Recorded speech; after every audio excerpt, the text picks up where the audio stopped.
तो आज का ये दिन बहुत ही पवित्र दिन है। श्रील भक्ति सिद्धांत श्री ठाकुर का तिरुभाव दिवस हम लोग यहाँ मना रहे हैं। श्रील प्रभुपाद जी के गुरु महाराज हमारे लिए बहुत विशेष है, क्योंकि प्रभुपाद जी जिस तरह से हमारे लिए विशेष है उसी तरह से उनके गुरु महाराज भी हमें बहुत प्रिय हैं। श्रील भक्ति सिद्धांत श्री ठाकुर, क्योंकि हम सब उन्हीं के ही अनुगत हैं। ये सारस्वत समाज है।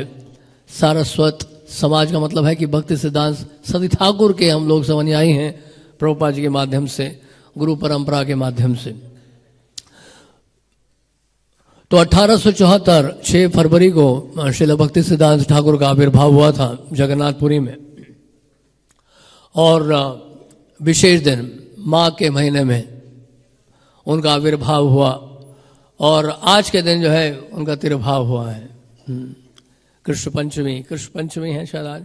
तो आज के दिन उनका तिरुभाव हुआ था कलकत्ता में 1937 1 जनवरी उस दिन था। 1 जनवरी 1937 सुबह का वक्त प्रातः काल। एक बहुत ही सुंदर पुस्तक लिखी है इस वॉल्यूम भक्ति विकास स्वामी महाराज ने, भक्ति सिद्धांत वैभव, और 3 वॉल्यूम में उन्होंने पब्लिश किया था। और उन्होंने बताया कि लगभग 20 साल उनको लगे थे ये पुस्तक लिखने में। तो बहुत ही सुंदर पुस्तक है, लेकिन जो लैंग्वेज उन्होंने यूज़ किया है वो भी ब्रिटिश इंग्लिश है, और इसलिए यूज़ किया है क्योंकि ये पुस्तक जो है भक्ति सिद्धांत ठाकुर के ऊपर है।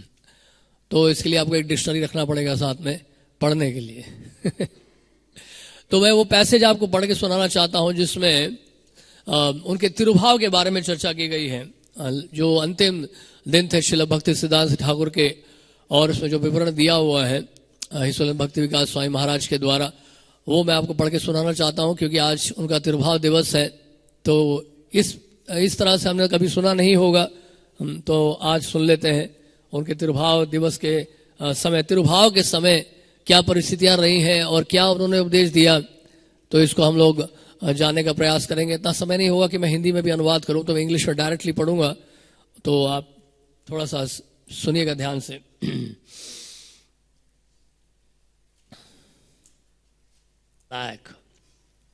तो इस तरह से यहाँ पे तिरुभाव दिवस के बारे में यहाँ पे वर्णन मिल रहा है। और उसके बाद फाइनली इसमें बताया गया किस तरह से उनकी समाधि बनाई गई थी स्वानंद सुखज कुंज। इस प्रकार जितनी भी वहाँ की लीला स्थलियाँ हैं मायापुर में, उन सब का दर्शन कराया गया था। स्वानंद सुखद में भी उनको ले जाया गया और योगपीठ में ले जाया गया। योगपीठ में फाइनली उनकी समाधि बनाई गई थी श्रील भक्ति सिद्धांत ठाकुर की आज के दिन। प्रभुपाद जब भी वृंदावन मायापुर जाया करते थे तो प्रभुपाद बाहर से निकल जाते थे योगपीठ समाधि में। योगपीठ के पास जो योगपीठ में ही जो समाधि है, उस समाधि का दर्शन बहुत कम किया प्रभुपाद जी ने।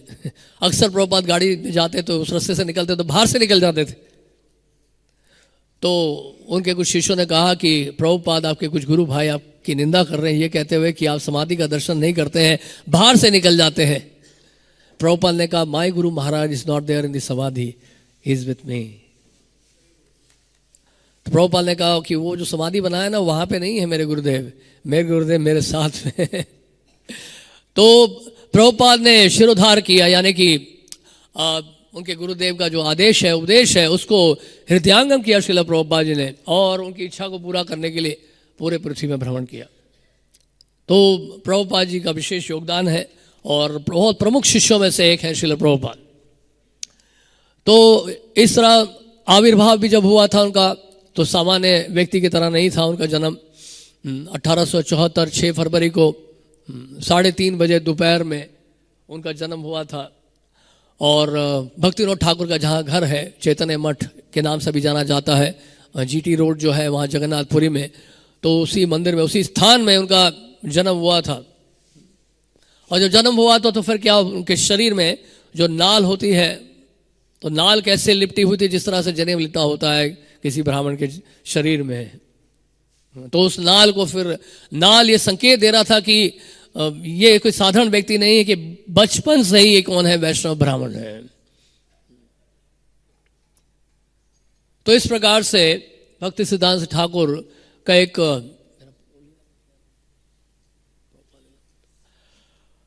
तो प्रभुपाद का बहुत ही घनिष्ठ संबंध था श्रील भक्ति सिद्धांत ठाकुर से। प्रभुपाद उनसे मिलने से पहले बिजनेस करते थे, उनका अपना बिजनेस था, फार्मा का बिजनेस था, और उस समय उनके घर में भी बहुत सारे संत महात्मा आया करते थे, और उनके पिताश्री श्रील गौर मोहन दे बहुत सेवा किया करते थे उन संत महात्माओं की। लेकिन प्रभुपाद जी का विश्वास उठ चुका था, क्योंकि उन्होंने देखा कि जो संत महात्मा लोग हैं अधिकांश ढोंगी हैं, साहिजियां हैं, और कई अब संप्रदायों को देखकर ऐसा लगा कि चैतन्य महाप्रभु का जो संप्रदाय है वो लुप्त सा हो गया दिखाई देता है। इसलिए उनकी श्रद्धा नहीं रही, विश्वास नहीं रहा, वो जाने के लिए तैयार नहीं। उनके मित्र आए थे, उनका नाम था नरेंद्र नाथ बैनर्जी, सुरेंद्र नाथ बैनर्जी नहीं, नरेंद्र नाथ बैनर्जी। तो नरेंद्र नाथ बैनर्जी उनको लेने के लिए आए थे एक दिन। तो उनको कहा कि अब है चलो, एक बहुत बड़े संत आए हैं कलकत्ता में, उनका जाके दर्शन कर लेते हैं, उनसे मिल लेते हैं। उन्होंने कहा मुझे किसी संत वन से नहीं मिलना है, बहुत देख लिया हमने संत, हमारे घर में भी बहुत सारे संत आते थे। उन्होंने कहा हरे कृष्ण, मुझे नहीं जाना है। तो उनके मित्र नरेंद्र नाथ ने बहुत जबरदस्ती किया उनके साथ, और उनको खींच के ले गए उनके गुरुदेव के पास। तो उल्टा डेंगी जंक्शन, जहां पे पहले वहां पे मंदिर था गौड़िया मठ का, तो वहां मिलने के लिए श्रील भक्ति सिद्धांत ठाकुर से गए थे प्रभुपाद पहली बार अपने मित्र के साथ 1922 में, 1922 कलकत्ता में।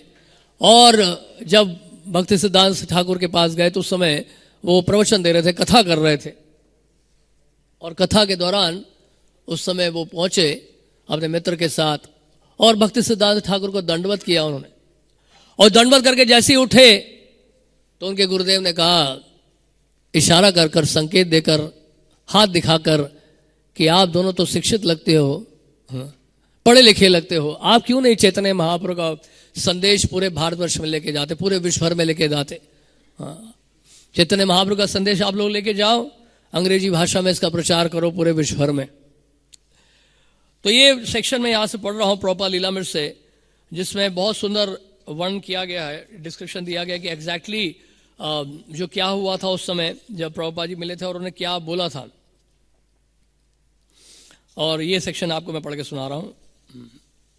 तो इस प्रकार जब उन्होंने बोला भक्ति सिद्धांत ठाकुर ने, तो प्रभुपाद ने हमेशा के लिए तर्क किया। प्रभुपाद जी बहुत बड़े डिबेटर थे, अपने कॉलेज के ज़माने में भी स्टूडेंट यूनियन के प्रेसिडेंट रहे हैं, और उनको किसी ने आज तक वाद विवाद में नहीं हराया था।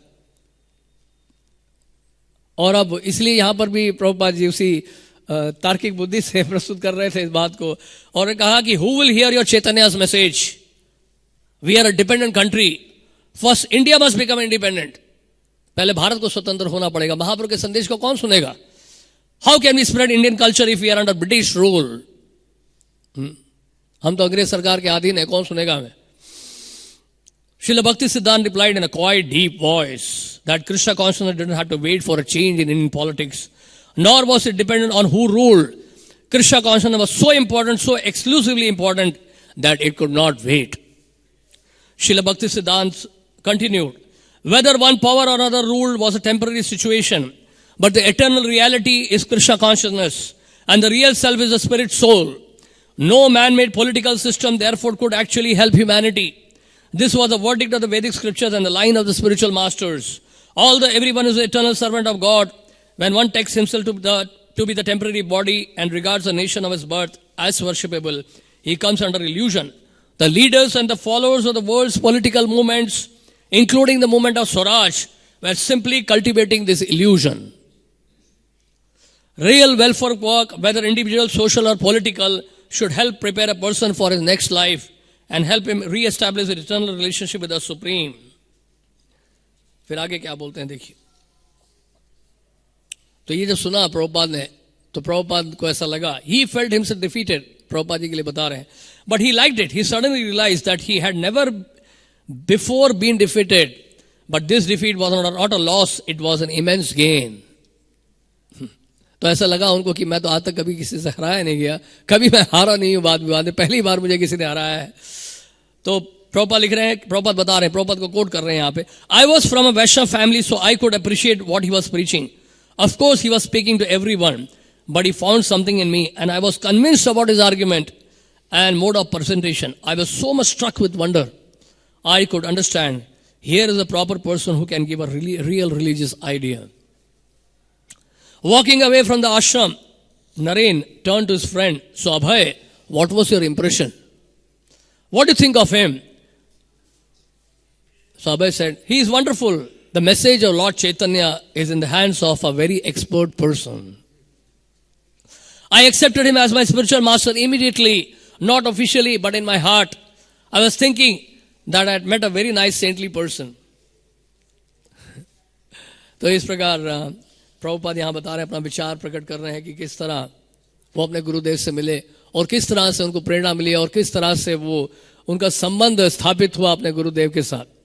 हम लोग नवद्वीप मंडल परिक्रमा हर साल जाते हैं, तो वहाँ पे कोलत द्वीप में एक स्थान आप जानते होंगे, चांपाहटी, जहाँ पे गौर गदाधर का मंदिर है, और हर साल वहाँ परिक्रमा में जाया करते थे. हमें उन दिनों की याद आ रही है जब हम लोग परिक्रमा करते थे हिजोलन जयपताका स्वामी महाराज के साथ. महाराज स्वस्थ थे उस समय, तो उस मंदिर के निर्माण में भी काफ़ी सहायता की महाराज ने, क्योंकि भक्ति वेदांत स्वामी चैरिटेबल जो ट्रस्ट बना है मायापुर में, और उसके अंतर्गत जितने भी लीला स्थलियाँ हैं उसका पुनरुत्थान किया गया है और किया जा रहा है. तो उसमें से ये भी एक मंदिर है गौर गदाधर का मंदिर, इसलिए काफ़ी योगदान रहा इस ट्रस्ट का. और वहाँ जब हम पहुँचे तो वहाँ पे एक भक्ति सिद्धांत ठाकुर के शिष्य थे जो सेवा करते थे, गौर गदाधर की सेवा कर रहे थे. और उनको भक्ति सिद्धांत महाराज ने आदेश दिया था जब वो 18 साल की उम्र के थे और ब्रह्मचारी बने थे वहाँ पे, और लगभग 70-75 साल, लगभग 70 साल समझ लीजिए, लगभग 70 साल उन्होंने सेवा की थी गौर गदाधर की वहाँ, क्योंकि भक्ति सिद्धांत ठाकुर ने आदेश दिया था कि आप इसी स्थान में गौर गदाधर की सेवा करना और स्थान को छोड़कर कहीं नहीं जाना. तो लगातार वो 70 साल सेवा किए थे. तो वो बता रहे थे अपने वहाँ पे प्रवचन में, उनसे बोलने के लिए कहा गया था, तो हमारे प्रभुपाद जी के बारे में बताया था. वो कहते हैं 1932 या 1936 की बात, 35 की बात होगी, तो उस समय नवद्वीप मंडल परिक्रमा जब किया गया था उस समय, तो भक्ति सिद्धांत ठाकुर जो है अपने शिष्यों के साथ पहुंचे थे वहाँ चांपाहटी में, कोलत द्वीप में, गौर गदाधर का दर्शन करने के लिए परिक्रमा करते हुए. और उस समय प्रभुपाद जी भी वहां पर आए थे. उस समय प्रभुपाद गृहस्थ आश्रम में थे, प्रभुपाद जी गृहस्थ आश्रम में थे और अपने एक लड़के के साथ वहां पहुंचे थे. और वहां पे पहुंचे तो भक्ति सिद्धांत महाराज प्रवचन दे रहे थे, और भक्ति सिद्धांत महाराज के कुछ शिष्य, कुछ सन्यासी शिष्य वापस आए थे अभी लंदन से, और उनको सफलता इतनी मिली नहीं थी, जो भी कारण है, जो सफलता उनको मिली नहीं थी, इसलिए वो वापस आए. तो भक्ति सिद्धांत महाराज बता रहे थे अपने प्रवचन में कि महाप्रभु का संदेश हमें पूरे पृथ्वी में लेके जाना है. ये उन्होंने अपने कानों से सुना. कौन? वो जो वहां पे जो शिष्य रह रहे थे भक्ति सिद्धांत महाराज के, उनका नाम था नयनानंद दास बाबा जी महाराज. तो उन्होंने बताया थे कि मैंने अपने कानों से सुना ये भक्ति सिद्धांत महाराज को बोलते हुए कि महाप्रभु का संदेश हमें पूरे पृथ्वी में लेके जाना है. ऐसा वो बोल रहे थे, और सामने भक्ति सिद्धांत महाराज के वरिष्ठ शिष्य बैठे थे, सन्यासी शिष्य बैठे हुए थे, वरिष्ठ सन्यासी शिष्य, और उनके पीछे जो वरिष्ठ और भी जो शिष्य थे वो सब बैठे हुए थे. और प्रभुपाद जी बाईं तरफ बैठे हुए थे, जैसे ये बैठे हुए हैं. प्रभुपाद जी उस समय गृहस्थ आश्रम में थे, सफेद कपड़े में थे, तो प्रभुपाद जी उस तरफ बैठे हुए थे, और भक्ति सिद्धांत महाराज ये बात बोल रहे थे कि महाप्रभु का संदेश हमें पूरे पृथ्वी में लेके जाना है. और ये बोलते बोलते वो रुक गए और बाईं तरफ मुड़ के देखा उन्होंने प्रभुपाद जी की तरफ, और कुछ समय तक वो प्रभुपाद को देखते रहे और प्रभुपाद उनको देखते रहे, और वातावरण पूरा गंभीर हो गया. और कुछ देर देखने के बाद फिर सामने देखकर उन्होंने बोला, क्या बोला? कि मेरा ही एक शिष्य जो है ये कार्य संपन्न करेगा. हालांकि उस समय उन्होंने बताया नहीं कि वही शिष्य ने, लोग विश्वास नहीं करेंगे कि ये कैसे हो सकता है, तो नया व्यक्ति है. तो क्योंकि वो जूनियर थे काफी उस समय प्रभुपाद, तो उनको विश्वास होगा नहीं, इसलिए उन्होंने नाम नहीं बताया. उन्होंने कहा कि मेरा ही एक शिष्य जो है कार्य पूरा करेगा. तो भक्ति सिद्धांत महाराज जो है एक अद्भुत व्यक्ति थे, और अपने पांडित्य के लिए शास्त्र बहुत बड़े शास्त्र ज्ञाता थे, शास्त्र में बहुत बड़े विद्वान थे. हर प्रकार के शास्त्रों को, उपनिषदों को पढ़ चुके थे. इनफैक्ट जब वो कैलकाटा के संस्कृत कॉलेज में पढ़ते थे तो वहाँ जाके वो क्लासेस कम अटेंड करते थे और लाइब्रेरी में ज़्यादा जाते थे, क्योंकि लाइब्रेरी में जितनी भी पुस्तकें थी एक एक करके सारी पुस्तकें उन्होंने पढ़ी थी. उनके जो संस्कृत के जो प्रोफेसर थे उनका नाम था पृथ्वीशर शर्मा। तो उन्होंने बोला कि आप ऐसा करिए, आप पूरा अपना जीवन जो है सिद्धांत कौमुदी और संस्कृत व्याकरण को पढ़ने में क्यों नहीं बिताते हैं? आप तो इतने बड़े विद्वान हैं, आपको इतना नॉलेज है, इतना ज्ञान है आपको, आप ये संस्कृत का व्याकरण पढ़िए और पढ़ाइए, पूरा जीवन में इसके लिए समर्पित करिए। तो भक्ति सिद्धांत सरस्वती ठाकुर ने बड़ी अच्छी बात बोली। उन्होंने कहा कि human life is meant for worshipping the supreme Lord and not for studying grammar and also not for reading mundane poem. कि मनुष्य जीवन जो है भगवान की सेवा के लिए मिला है, संस्कृत व्याकरण सीखने के लिए नहीं, या कविता सीखने के लिए नहीं है, कविता पढ़ने के लिए नहीं है, ये तो भगवान की सेवा के लिए मिला है। तो इस तरह से उन्होंने जवाब दिया। और भक्ति सिद्धांत महाराज ने फिर विवाह ना करने का विचार भी कर लिया और कॉलेज भी उन्होंने छोड़ दिया था।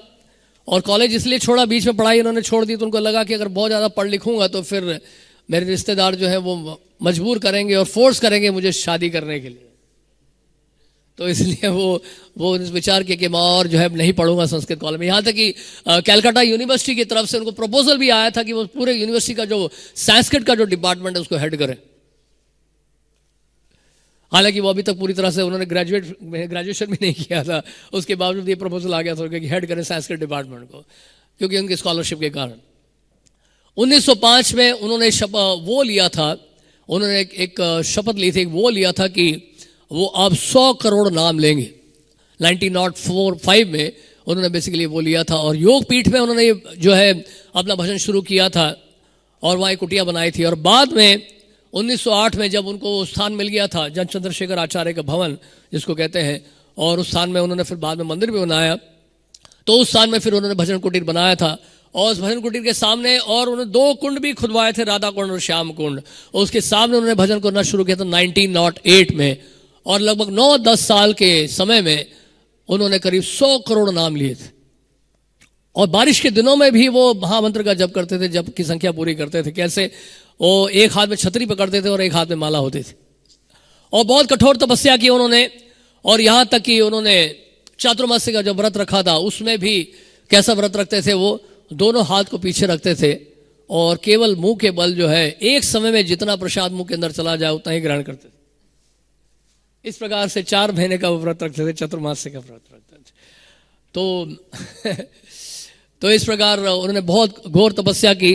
और वहाँ पे एक समय जानते हैं क्या हुआ कि जब ऐसा समय आ गया कि वो शरीर छोड़ने वाले थे, वो शरीर छोड़ने वाले नहीं, सॉरी, कि उस समय जब वो पता चला कि भक्तिविनोद ठाकुर जो है उनका तिरभाव हो चुका है और बाबा जी महाराज भी नहीं रहे हैं, तो वो बहुत दुखी हुए।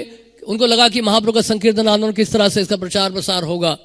तो उस दिन रात को सपने में उनको 6 गोस्वामियों के दर्शन हुए और साथ में उनको दर्शन हुआ जगन्नाथ दास बाबा जी महाराज के, पूरे गुरु परंपरा का दर्शन हुआ। और सब ने मिलकर ये बोला कि आप चिंता मत करिए, आप चैतन्य महाप्रभु के संदेश को लेके जाइए पूरे पृथ्वी में, किसी चीज की कमी नहीं रहेगी आपके पास। आने वाले समय में आपके बाद असंख्य मात्रा में भक्त होंगे, ऐश्वर्य होगा, संपत्ति होगी, सब कुछ होगा और महाप्रभु का संदेश पूरे पृथ्वी में फैल जाएगा।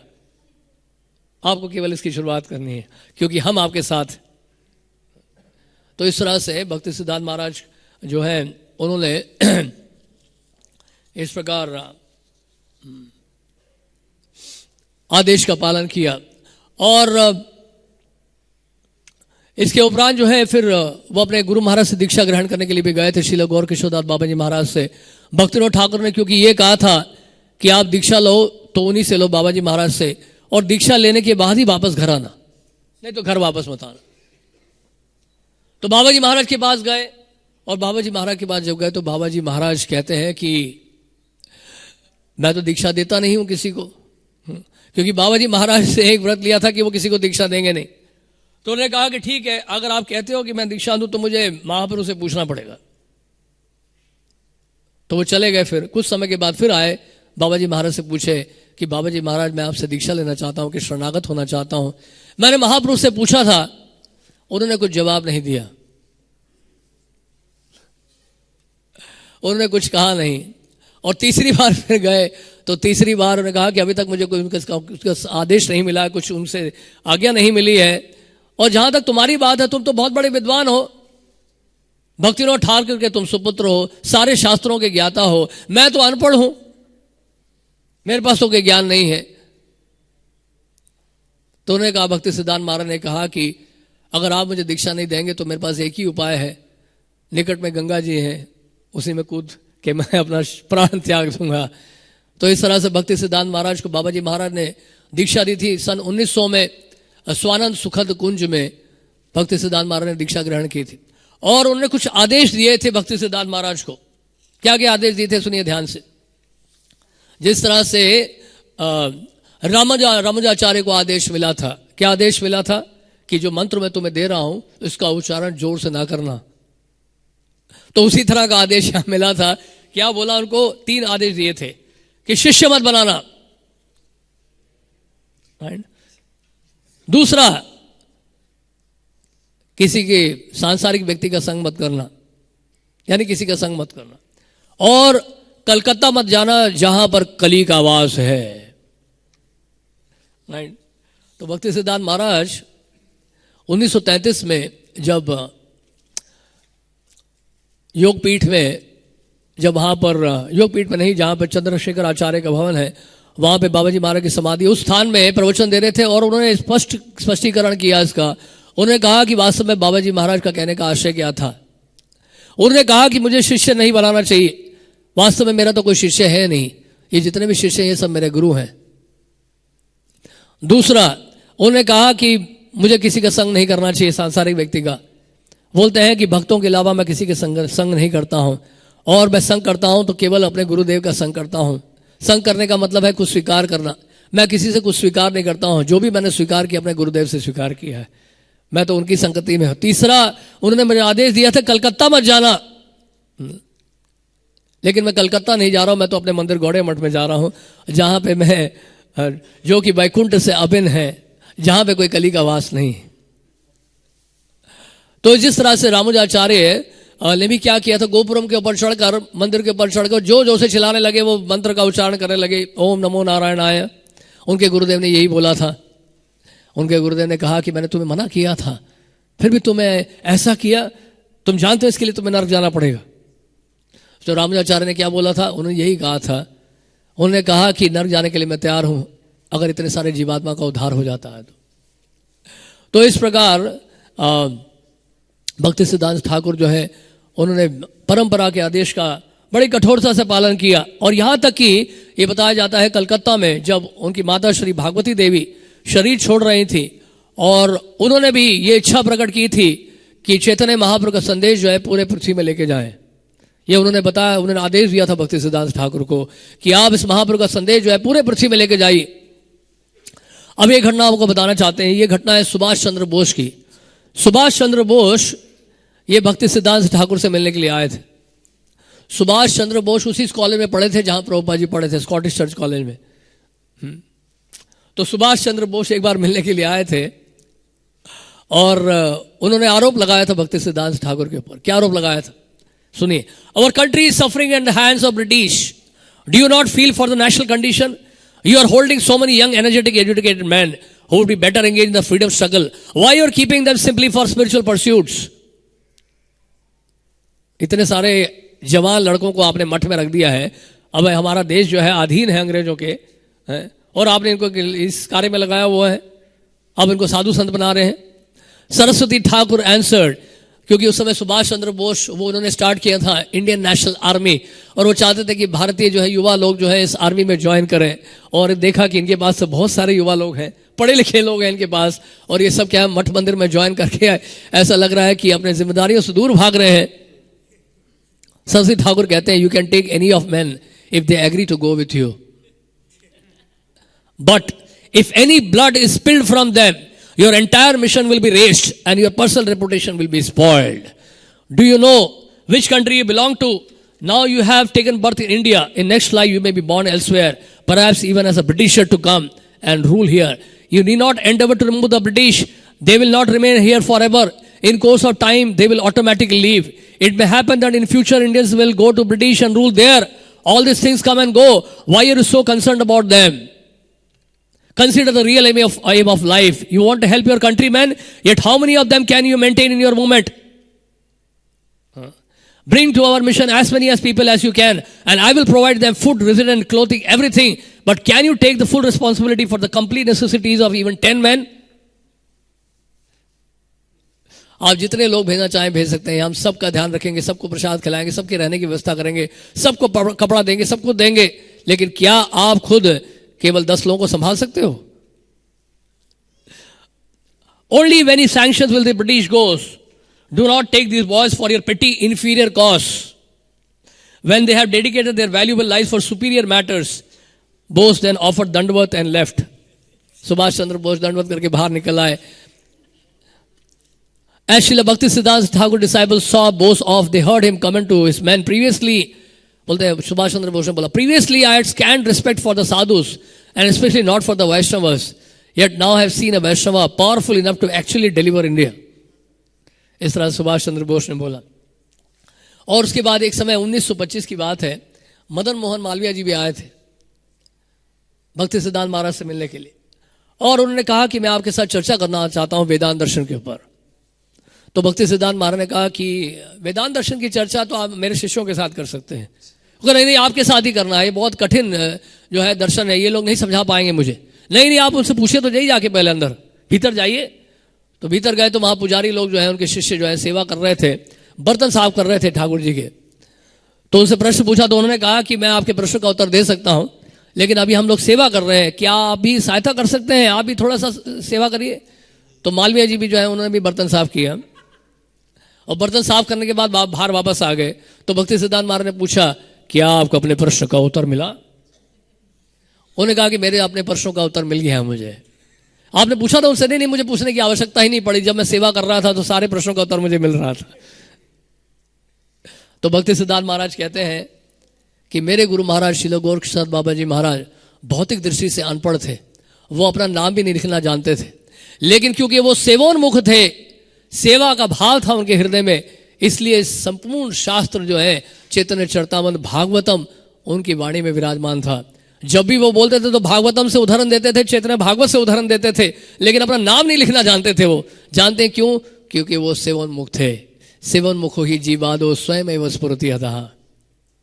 तो इस प्रकार उनको शिक्षा देना चाह रहे थे मालवीय जी को, और मालवीय जी बड़े विनम्र थे, उन्होंने उनके शिक्षा को स्वीकार किया.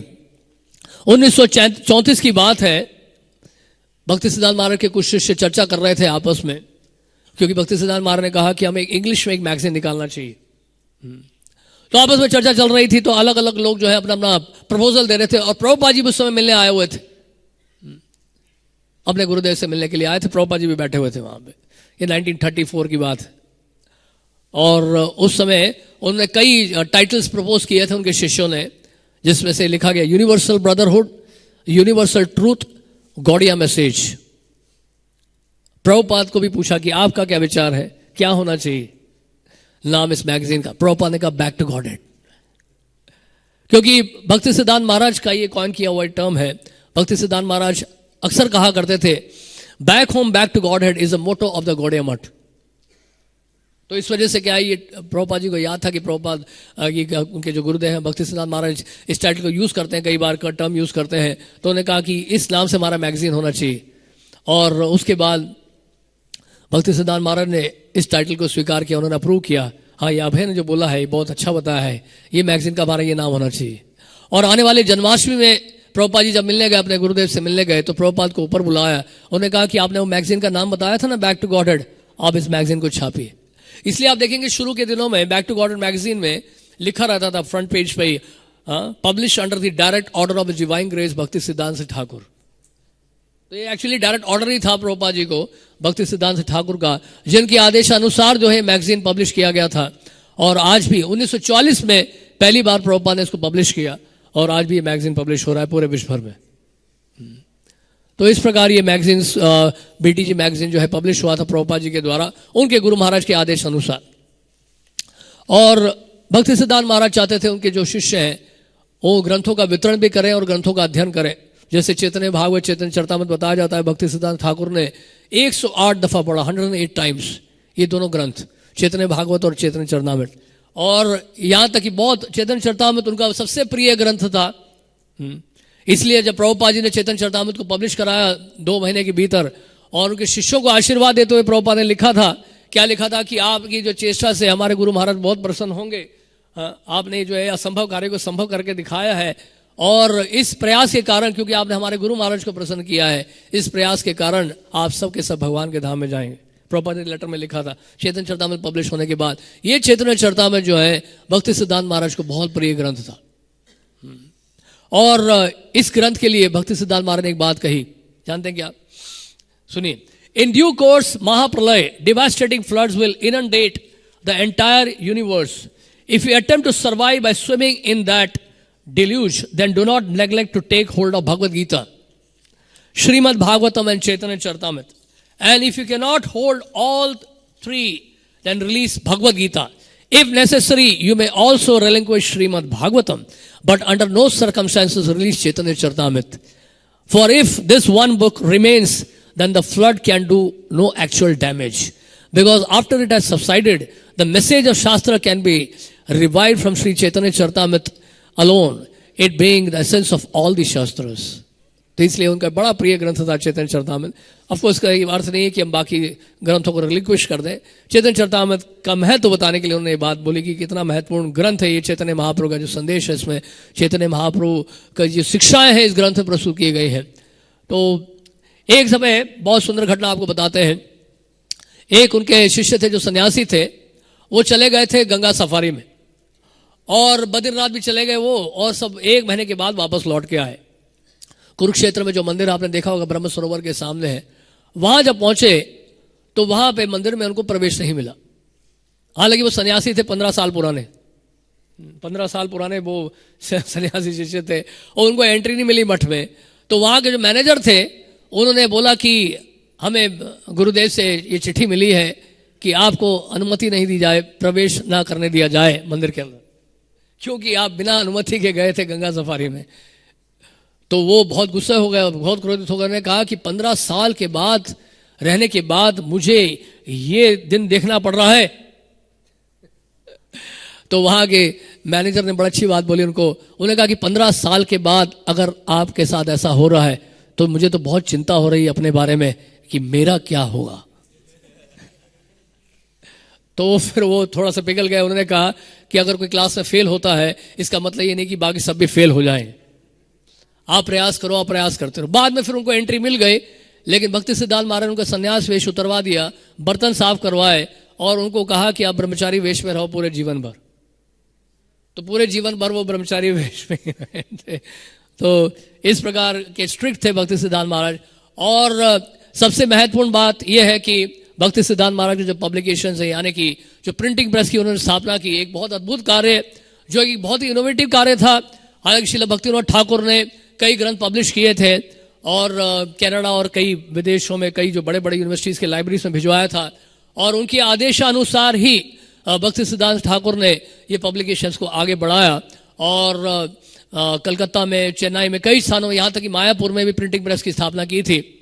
तो एक समय उनके शिष्यों ने कहा कि गुरुदेव ये प्रिंटिंग प्रेस से हमारा बिल्कुल शिव विग्रह के बहुत करीब है, और जब भी किताबें छपती है तो बहुत आवाज़ें आती है उसमें से, मशीन से, तो ये हमारे शिव विग्रह के लिए बहुत ज़्यादा तकलीफ होती है, डिस्टर्बेंस होगा। तो भक्ति सिद्धांत ठाकुर ने कहा this is not a disturbance, this is बृहत मृदंगा।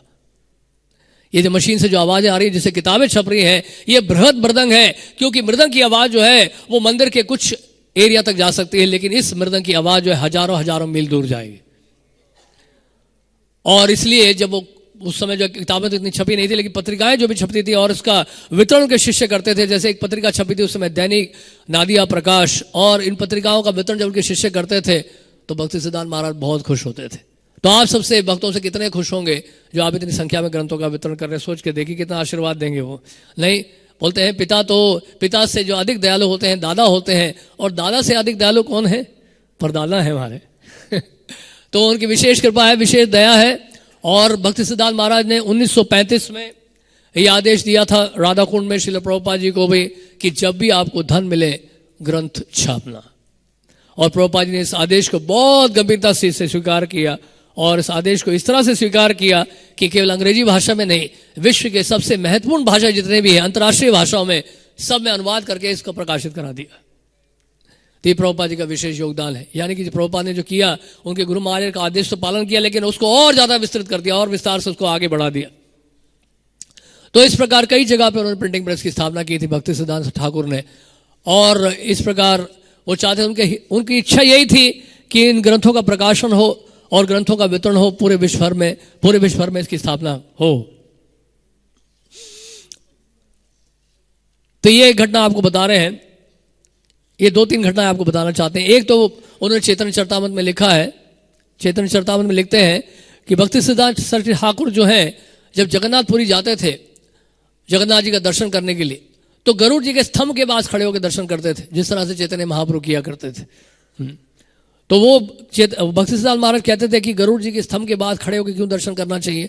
उसका कारण क्या है, बोलते हैं कि गरुड़ जी हमारे गुरु हैं और उनके पीछे खड़े होकर जगन्नाथ जी का हम दर्शन करेंगे तो जगन्नाथ जी गरुड़ जी का दर्शन जरूर करते हैं, और जगन्नाथ जी जब गरुड़ जी का दर्शन करेंगे तो हमें भी देखेंगे तो हमें भी लाभ मिल जाएगा। बहुत आगे जाके खड़े होंगे तो हो सकता है जगन्नाथ जी हमारी तरफ देखे ही नहीं, लेकिन गरुड़ जी के पास खड़े होकर दर्शन करेंगे तो जगन्नाथ जी निश्चित रूप से गरुड़ जी को देख रहे होंगे, और जब गरुड़ जी को दर्शन करेंगे, गरुड़ जी को देखेंगे तो फिर हमें भी देखेंगे और हमें भी कृपा मिल जाएगी साथ में। और 1913 की बात है, एक बार कलकत्ता की बात है, कलकत्ता में एक बार एक भक्त था, एक भक्त क्या, वो बाहर से कोई व्यक्ति आया था, तो वो कीर्तन कर रहा था और कह रहा था भुवन मोहनी राधे, भुवन मोहनी राधे, इस तरह करके वो कीर्तन कर रहा था। तो भक्ति सिद्धांत महाराज ने बड़ा स्ट्रांगली ऑब्जेक्ट किया, उन्होंने कहा कि सिद्धांत के विरुद्ध है। उन्होंने कहा कि भुवन को मोहन करने वाले, भुवन को मोहित करने वाले तो श्री कृष्ण है, भुवन को मोहित करने वाले तो श्री कृष्ण है, उनके मन को भी मोहित करने वाली श्रीमती राधा रानी है। तो वास्तव में ये भुवन मोहिनी राधे नहीं होना चाहिए, ये भुवन मोहन मनमोहनी होना चाहिए, कि यानी कि भुवन को मोहित करने वाले जो है उनके मन को भी मोहित करती है श्रीमती राधा रानी। और एक दफे क्या हुआ कि एक भक्तिनाथ ठाकुर के शिष्य थे जिनका नाम था सीतानाथ दास महापात्र, तो वो एक बार सुबह सुबह जो है कुछ भजन गा रहे थे और गा रहे थे राय जागो, यानी कि राधा रानी जागो, राधा रानी जागो। तो भक्ति सिद्धांत ठाकुर जो है, उनको जब सूचना मिली कि इस तरह से कोई गा रहा है, तो उस स्थान पे पहुंचे वहां पर योग पीठ में, और उन्होंने एकदम से उनको कहा फर्स्ट वेक अप योरसेल्फ, पहले खुद जागो, राधा रानी को बाद में जगाना। यानी कहने का मतलब है only after being establish in your original spiritual form is it proper to think of waking Shrimati Radha Rani. यानी खुद के पहले स्वरूप को जगाओ, खुद पहचानो कि खुद कौन हो, फिर बाद में राधा रानी को जगाना। तो इस तरह भक्ति सिद्धांत महाराज का बहुत ही ये ग्लोरियस उनका लाइफ है, और हम लोग बड़े ही फॉर्चुनेट हैं, बहुत सौभाग्यशाली है कि हम उनके परंपरा में हैं, उनके लाइन में हैं, और खासकर विशेष रूप से प्रभुपाद जी के अनुगत्य हैं, क्योंकि प्रभुपाद जी ने उनकी इच्छा को पूरा किया है। इस वजह से तो प्रभुपाद जी ने क्योंकि उनकी इच्छा को पूरा किया है और पूरे विश्व भर में उन्हीं की इच्छा को स्थापित किया है। और जब भी प्रभुपाद प्रवचन देते थे या उनके आविर्भाव दिवस के दिन उनके बारे में बोलते थे, तो प्रभुपाद जी यही कहते थे कि जो भी मुझे सफलता मिली है वो मेरे गुरु महाराज की कृपा से मिली मुझे। तो इस प्रकार से हमेशा वो श्रेय देते थे भक्ति सिद्धांत ठाकुर को। तो आज उनका तिरुभाव दिवस है और हम लोग यहाँ पर एकत्रित होंगे 10:30 बजे। यहाँ पे पहले हम अभिषेक करेंगे उनका, और उसके बाद पुष्पांजलि होगी, भोगार्पण होगा, और फिर आरती होगी, फिर लगभग 1 बजे करीब हम लोग प्रसाद ग्रहण करेंगे। बहुत बहुत धन्यवाद आपका। हमारे बीच में कुछ वरिष्ठ भक्त भी बैठे हैं, ग्रेस अनुत्तमा प्रभु, हालांकि उनको प्रवचन देना था लेकिन किसी कारणवश वो नहीं दे पाए, तो मुझे भी थोड़ा सा घबराहट सी हो रही थी। वो जब आए और आके बैठ गए तो मैं सोच लगा फिर क्या बोलूं, जो मैंने सोचा था वो भूल गया मैं, तो फिर जो नहीं तैयारी की थी वो बोल पड़ा मैं। तो सो आई एम सॉरी प्रभु जी, आपके सामने मैं बोल पड़ा थोड़ा सा, तो उसके लिए मैं क्षमा चाहूँगा। Hare Krishna Prabhu, thank you very much. Hare Krishna, Hare Krishna. So we'd like to welcome all the guest devotees who are here for the communication conference, and hope your stay is comfortable. Hare Krishna.